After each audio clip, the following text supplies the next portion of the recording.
Hello, WiCCD members. My name is Maya Shukairy, and I am WiCCD's Education Committee Director. I'm happy to introduce our series, Finding Your Niche.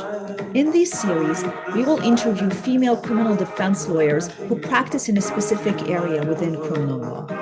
The goal of our series is to highlight the work and accomplishments of female criminal defense lawyers, but it is also a way for us to introduce you to specialty areas within criminal law. We hope we can help you find your niche. Enjoy the series.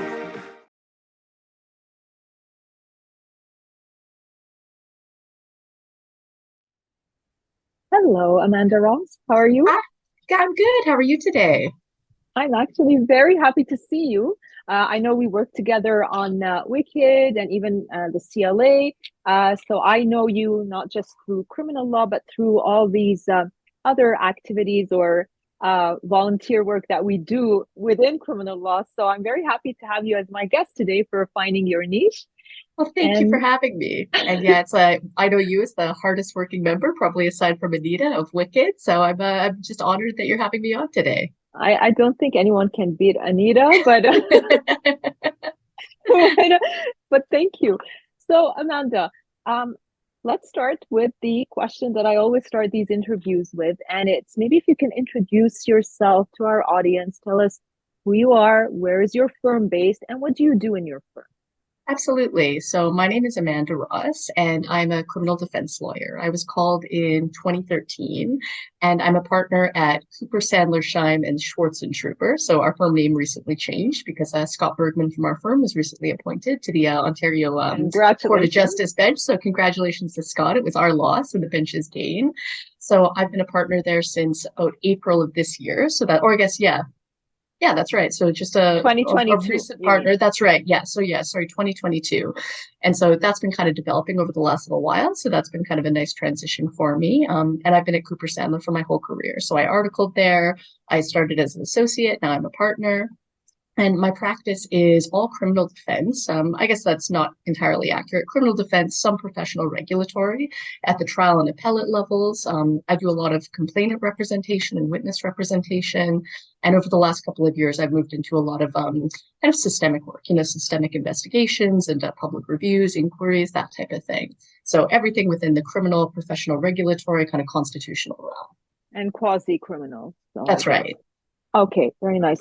So actually, so there are two interesting points in your career that you mentioned. It's first of all that you've been working your whole, like all your criminal career was in the same firm, right? So, okay, and you were actually going up the ladder, I guess, like you started as a student. You said That, an articling student.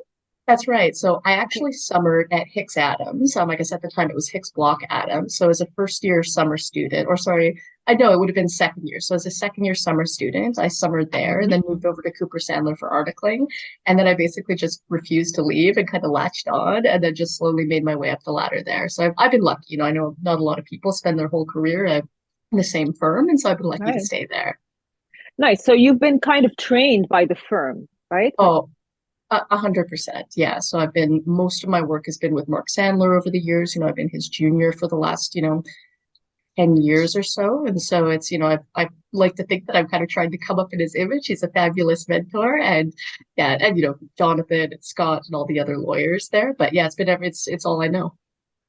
okay, that's very very nice because I mean in criminal law we usually see a lot of migration.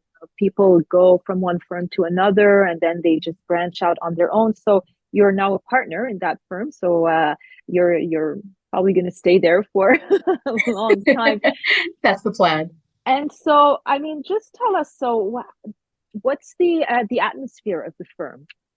So the firm is lovely. I mean, and it's, granted it's changed a little bit over COVID and we talk about this Yeah. all the time. In the pre-COVID days, we would be in the office full time. We'd go out for lunch together every day and, talk about our cases and other people talk about sports. I don't care about sports. So I don't talk about that. But, sports, kind of what's going on, ethical issues. Since COVID, we've kind of slowly made the return to being in the office full time. And so we're trying to get that environment back where, our articling student goes out for lunch with us. We see each other every day, but it's a very collegial and very friendly firm, which is lovely. And, today Mark was there. He brought his daughter's dogs. We had a puppy running around the office. Nice.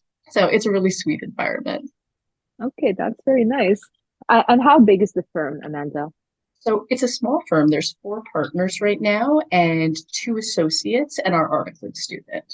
So yeah, with Okay. Scott leaving, yeah, now the partnership is only four.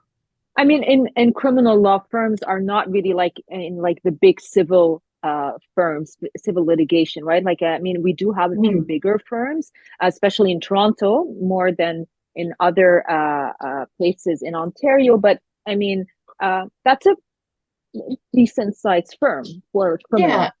yeah, and it's always been about that size. I think since I've been there, it's gone from, sometimes there are six members of the firm. I think the biggest that since I've been there, it's probably been about eight members, but we like to keep it fairly small because it's a tight-knit group. And, for Yeah. all of us, actually, everybody at the firm has spent their entire career there. And so we're all very close, Okay. that basically people leave either to go to the Crown's office or they go to the bench. So we lose all of the partners to the bench.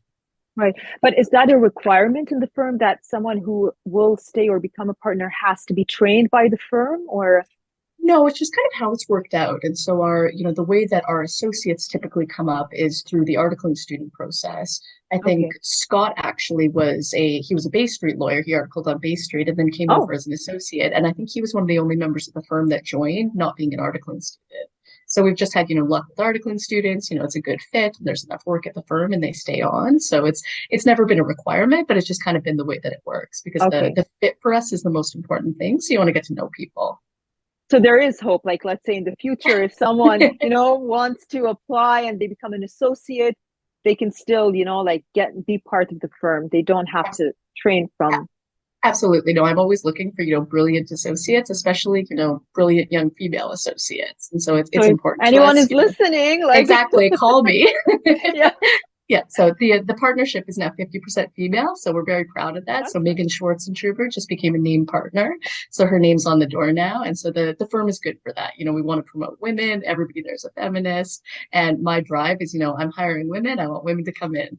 Yeah. Okay, that's very nice to hear. And so for all the young women, like Give me a contact call. Amanda. Yes. Okay. Now the other thing that I wanted to ask you about, because you did mention that you do a lot of complainant work. Now this is an interesting, it's becoming a Mhm. niche, I think, in criminal law with all the changes that we've recently seen in the sexual assault litigation, with complainants having standing at some stages in the process. I think there are more and more lawyers now who are representing complainants. And it is, it's a tricky area. I mean, especially, there are, I think, lawyers who used to be crown attorneys, retired Mhm. crown attorneys who represent complainants, but there are also defense lawyers who take on this work. And so, Mhm. as a defense lawyer who also represent complainants, can you tell us a bit more about this area?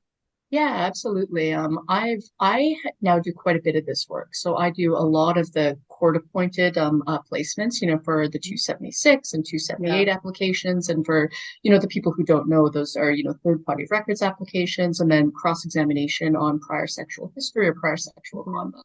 And in those cases, obviously the complainant has a right to counsel. And so I'm one of the lawyers that frequently gets appointed to do that. And I've actually been doing that work for a long time, since before kind of this regime came into place.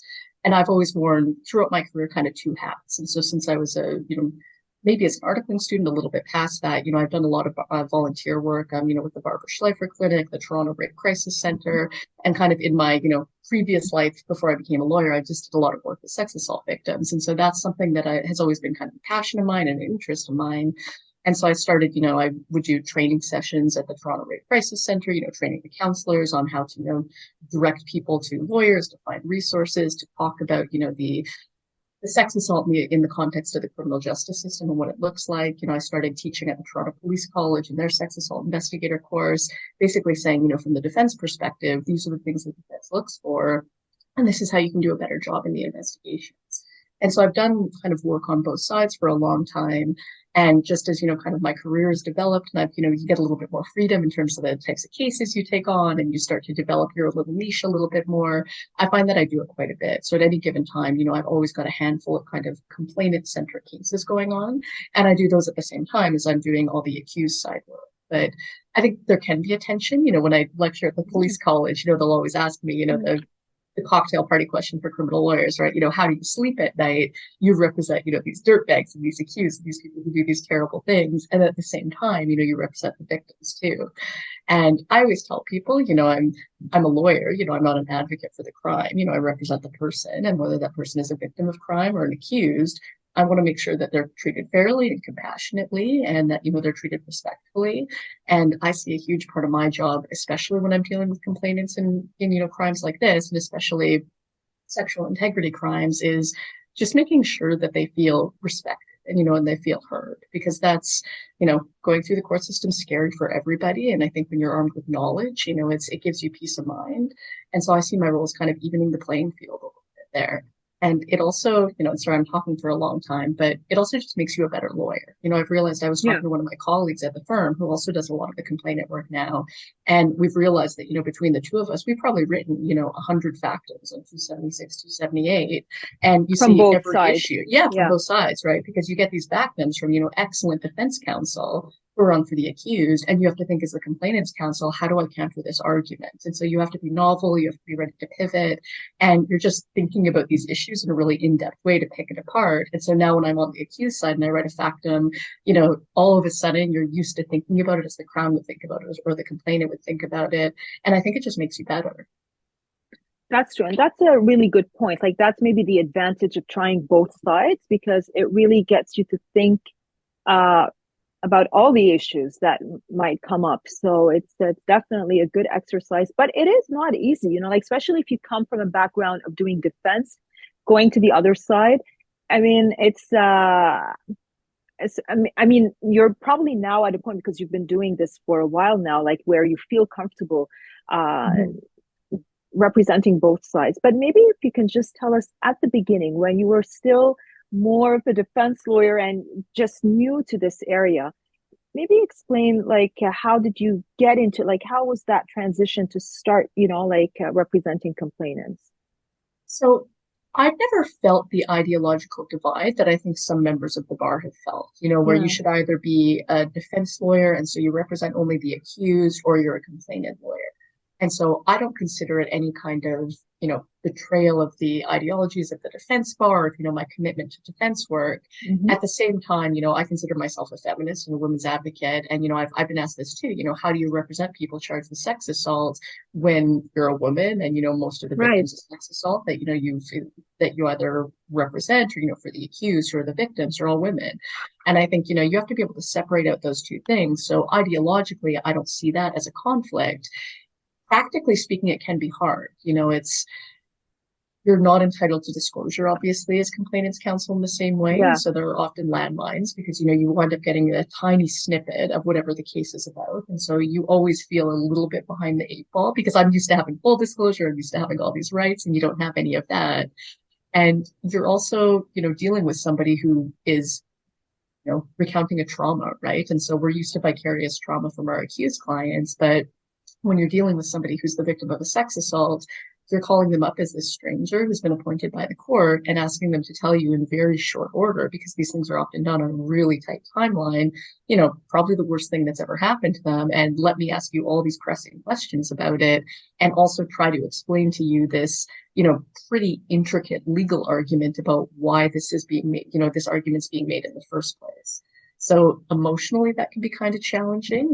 If your client is very vulnerable, it can be challenging. I represent child victims in these kind of cases, and trying to explain to, a 10-year-old what a reasonable expectation of privacy in a record is something that, can be pretty hard to do.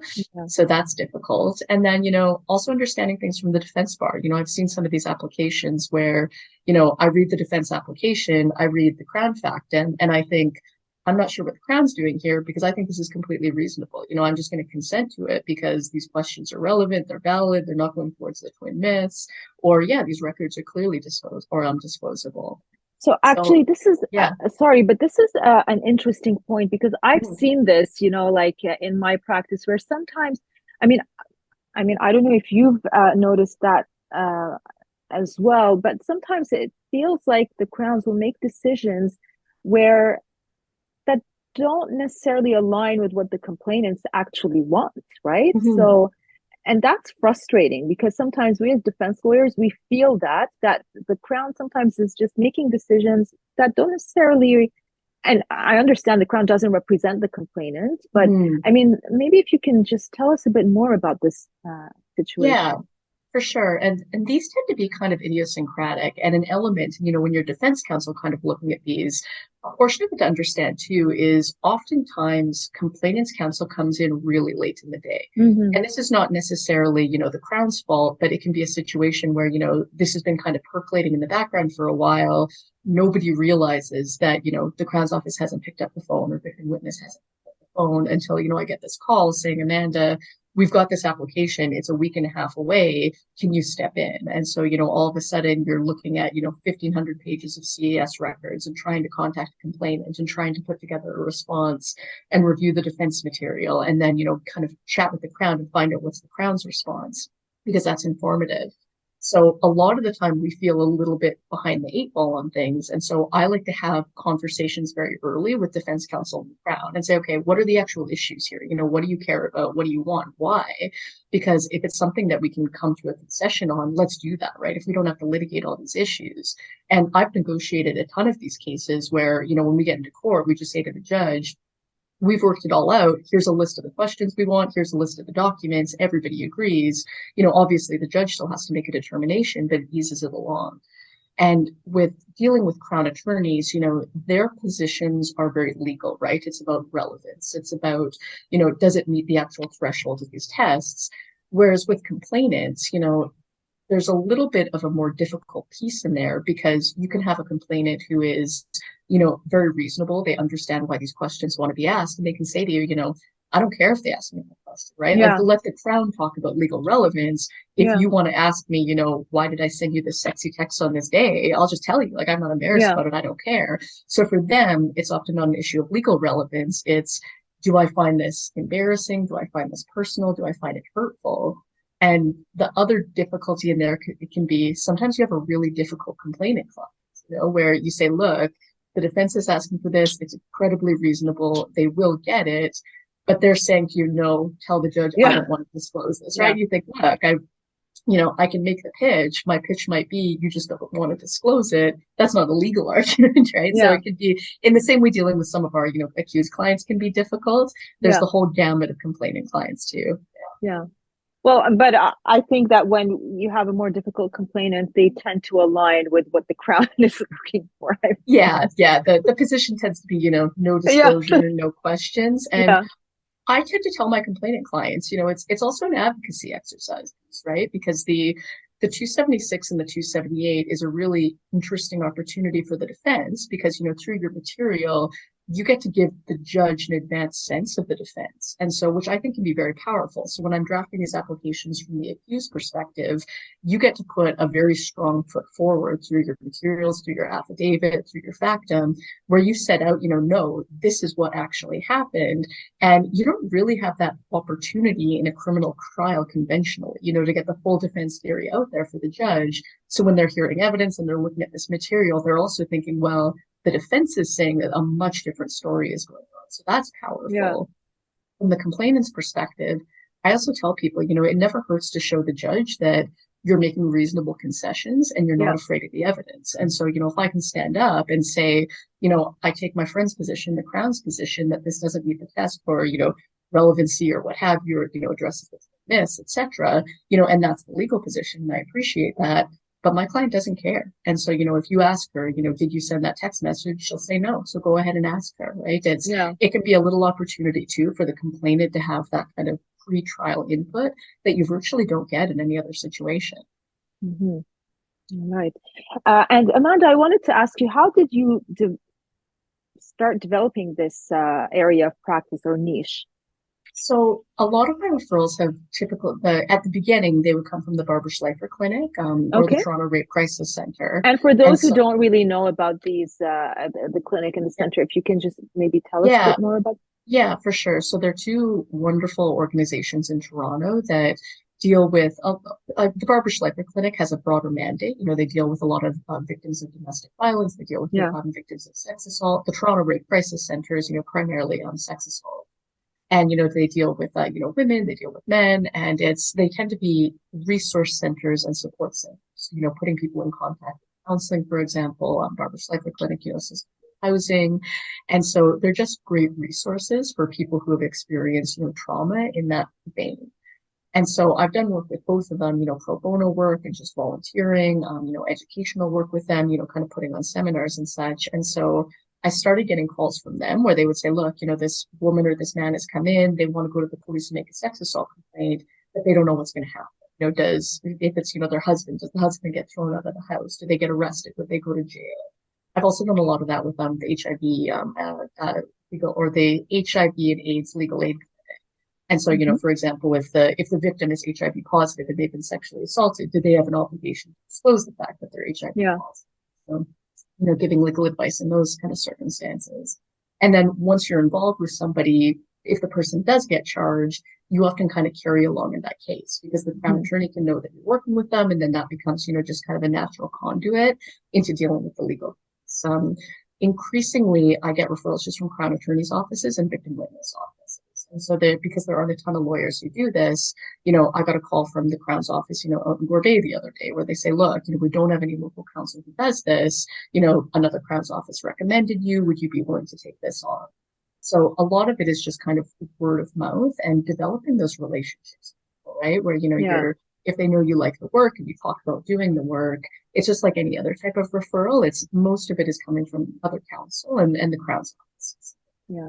Well, and it's a very interesting niche because, sadly, there are more and more sex assault cases these days. And so there's always going to be a complainant. So it's a very good area to develop, either, just exclusively focus on complainants or in addition to a criminal defense practice. So, well, and it's an evolving area, right? The law is always changing it. Every case is completely different. So I'm finding that it's doing it on both sides. You keep up to date on the law, and you're right. Virtually every sex assault case you do now, it can be a complete nightmare because this comes up in every single case. And so on my, defense lawyer hat side, I'm finding that I'm doing a ton of agency work too for other lawyers where, they'll say, look, I've got a 276. I don't do them. I don't know how to do them. Can you come in just for the purposes of doing that? And so I'll kind of come in and do just that piece of it.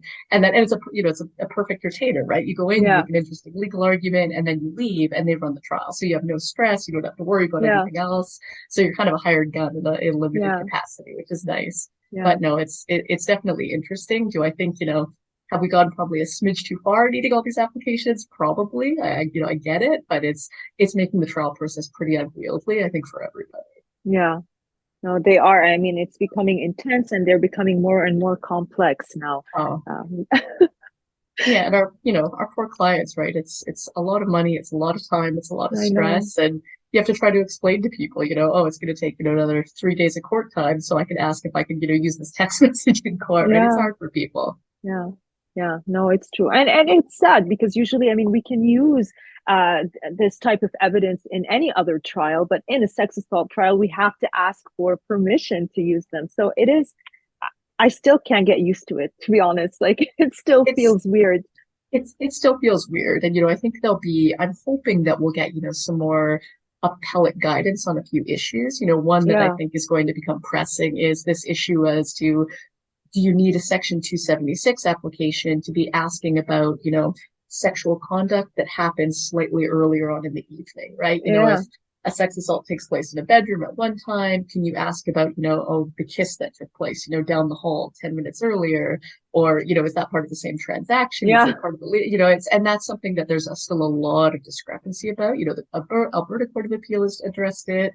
We haven't really addressed it in Ontario. So it's always changing, which is interesting, but you start to see how, for, the layperson, they think, what are we fighting about? One text message. That's true. So, Amanda, so we heard from you that you do a lot of volunteer work. And I know, that's how I know you as well. It's through the volunteer work that we both do as well. But what else do you do? So other than being a lawyer, and it seems like you have a very, a practice that's very heavily focused on sex assault cases. But what do you do what does Amanda, not the lawyer, Amanda Ross, the person, what do you do as well, other than defending? It's a good question.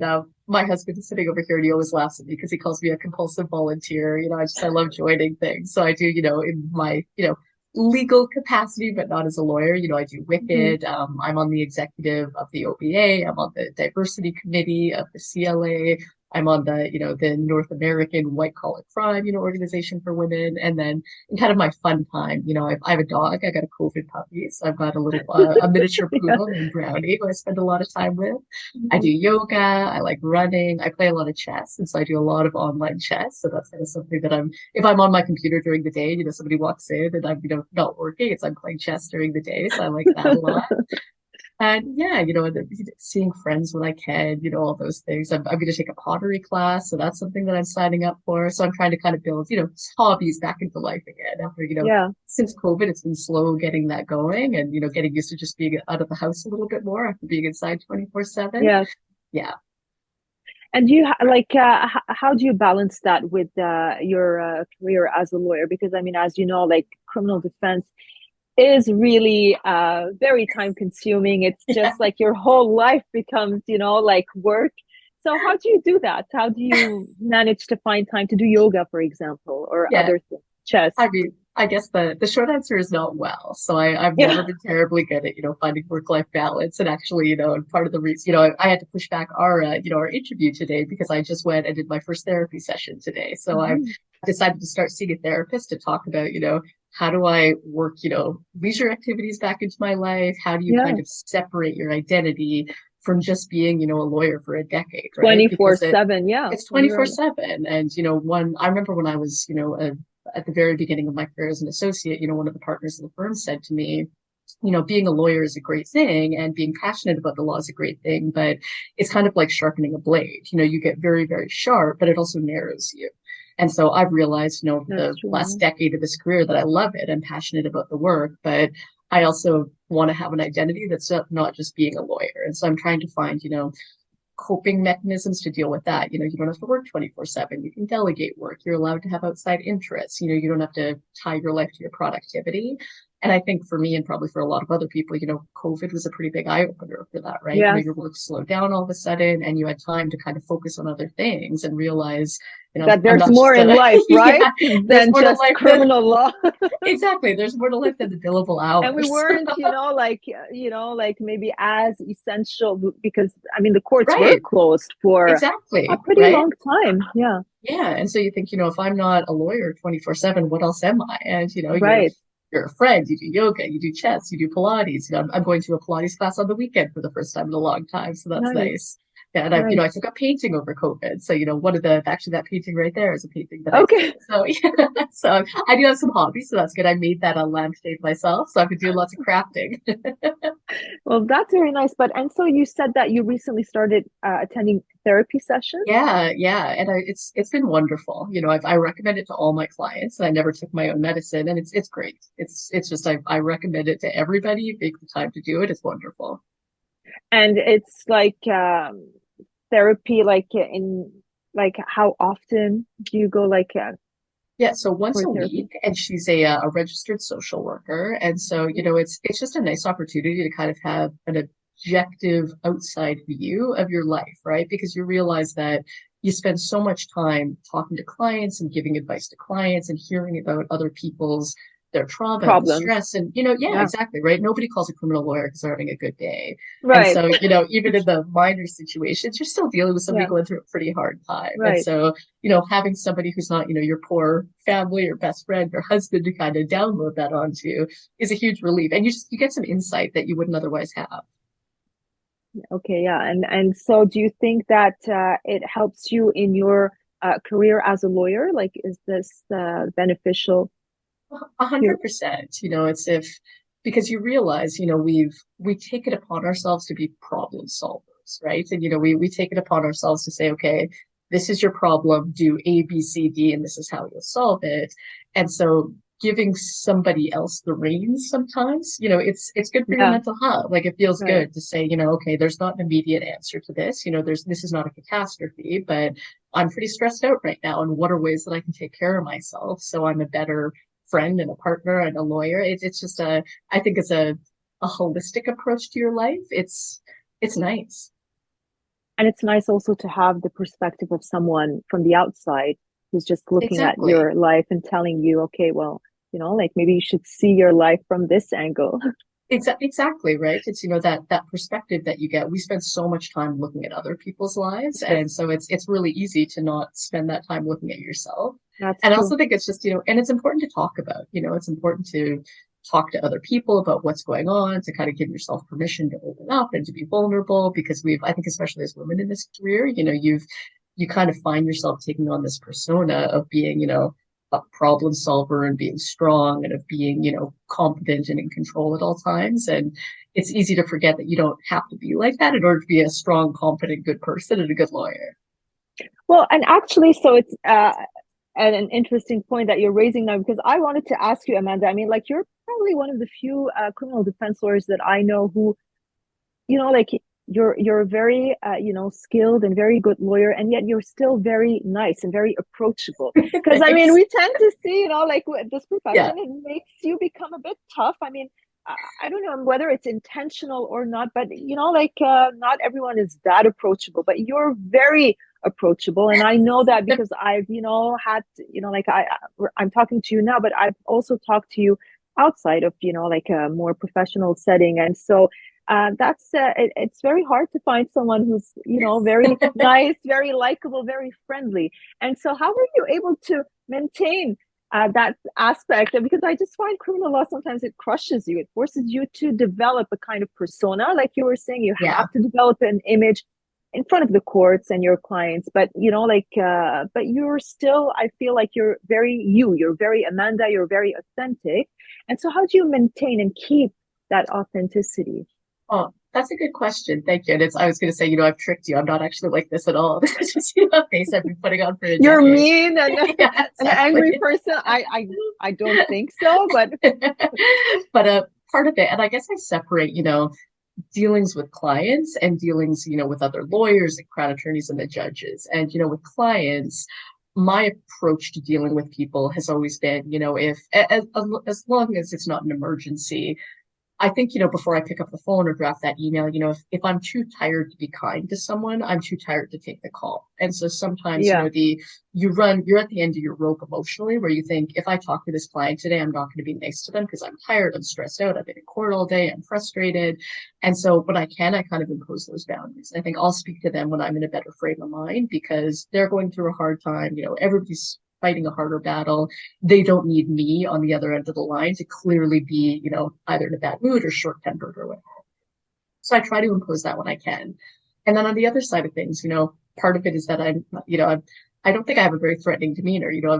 Not everybody will know this, but I'm only 5 feet tall. I'm pretty petite. I've got, big curly hair. So it makes me memorable in court. Crowds and judges always remember me because there are not a lot of lawyers who look like me. But I also think it would be contrary to my own personality to be, I'm not an aggressive lawyer in the courtroom in terms of demeanor. I don't yell at people. I don't tend to be aggressive in that way. Part of it is like my stature. Part of it is that I'm relatively soft spoken. And so if I went into court, was kind of trying to put on the persona of yelling and getting in people's faces, it just wouldn't feel natural to me. And so I don't find that that's very effective in terms of my advocacy style. And I also just always found that you get better results when people like you. Like, you just do. It's because this is at the end of the day, being a lawyer is it's a customer service industry, right? We deal with clients. We're dealing with people on a day-to-day basis, whether they're crowns or judges. And there are times, when I get into arguments with crowns, or I've gotten into arguments with judges, and I've said, look, your position's unreasonable, or I disagree, and this is why, and we'll fight it out in court. But 99% of the time, if people like you and they think that you're a nice person and you're not trying to mess around with them and they think you're honest, you just get a lot further with them. And, particularly with crown attorneys, I've never understood the attitude that you would make enemies with the crowns, right? It doesn't do you any good. It doesn't do your clients any good, because, they're people too. If they don't like you, they're going to make your life harder. Whereas if they do, that's not to say it's unethical or that they're doing anything, outside the boundaries of their job, but they have 200 files on their desk. If you're the person who they pick up the phone, they say, oh, great, you're nice. We laugh together. We talk about things. We have a nice time together. They're in a much better mood when they're talking about, what sentence they're going to give their client, right? So I think that professionally and personally, maintaining good relationships with people gets you a lot further than kind of going into it thinking I'll be intimidating and I'll, strong arm the crowd into doing this. Maybe that works for some people, but I don't think it would work for me. But just before we wrap up, Amanda, I just wanted to ask you here about so now, people know you, the judges know you, the crowns know you, and they know your personality. And so they know that, even if you're nice, it doesn't mean that, you can be persuasive, you can be making a good legal argument. But I find it's a little bit tougher when you're a new lawyer, right? Like it's always when you're new and you're, nice, it kind of, like the general, I think, idea or impression could be is that, oh, you're weak, you're not strong enough. So, I mean, when you were a new lawyer, how were you able to still keep that side of you and not just, get taken by the fact that you had to become aggressive to impress and show that you exist, Being prepared, like being hardworking. And so I think, especially when you're younger, especially, if you're a woman, if you're, a person of color, I think that you do tend to get underestimated in this profession. And so, especially at the beginning of my career, I would have judges or crown attorneys ask me, so you're doing this crime pre-trial, but who's doing the trial, right? Who's the actual lawyer? Right? It's me. This is my case. I'm the lawyer. And so I get that less now that I'm a little bit older, but I still get it sometimes. But I think, one thing that I realized very, very early on in my career is, you think when you walk into a courtroom that, the judge is omnipotent. You think, oh, because that's, a senior white male lawyer who's been out for 20 years, they know the answers. And so you're at a disadvantage. And I think you realize very quickly that that's really not the case, that there are a lot of lawyers who have been practicing for a very long time who are content to do it at a pretty mediocre level, and they're getting paid for it. They're getting good clients and they're still around, right? They have this career. And so very early on, my thinking shifted to, if they can do it, I can do it. And, you might not be the smartest person in the room. And, I don't think I'm ever the smartest person in the room, but you can definitely be the hardest working and the most prepared. And being most prepared wins cases 90% of the time. And so, especially as a junior lawyer, I just work tirelessly. I'd have a theft under case and you research every aspect of it, the case inside and out. And by the time you get to the courtroom, you know it better than the crown, you know it better than all the police officers, and competency builds reputation very big. And I think, passion builds that too. And then eventually, people start to realize, you might be nice, you might be kind of quiet, you might be soft spoken, you might smile a lot, but it's the case and you know what the issues are. And when it matters, you can go to the math on things. And so I think that has really helped. So yeah, it kind of comes full circle to this whole, work-life balance thing, but especially at the beginning, the answer is really show them that you're willing to outwork them and you win a lot of the time. Well, that's really good advice, Amanda. And thank you so much. That was a very fun, actually, interview. I mean, even though I know you, I know it is fun, but I mean, and it's funny because, I know you from the work that we do outside of, working on cases. And it's just like, I just feel like I got to know a very different side to you. So it was really very nice to chat with you for this interview. Thank you for taking the time. And I'm very happy that we had the opportunity to chat today.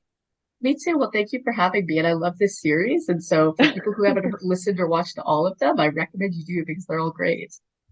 And just before we leave, Amanda, you're on social media. So I'm actually very limited on social media. So I've got an Instagram that's personal. So the best way to contact me, if anybody wants to talk to me, I'm always happy to mentor people and ask questions and talk about legal issues. So you can always shoot me an email. It's on my website, or, give me a call anytime. So I'm always happy to talk to people. Very nice. So thank you very much, Amanda, one more time, and enjoy the rest of your evening. Thanks. You as well. Talk to you later. Bye. Thank you.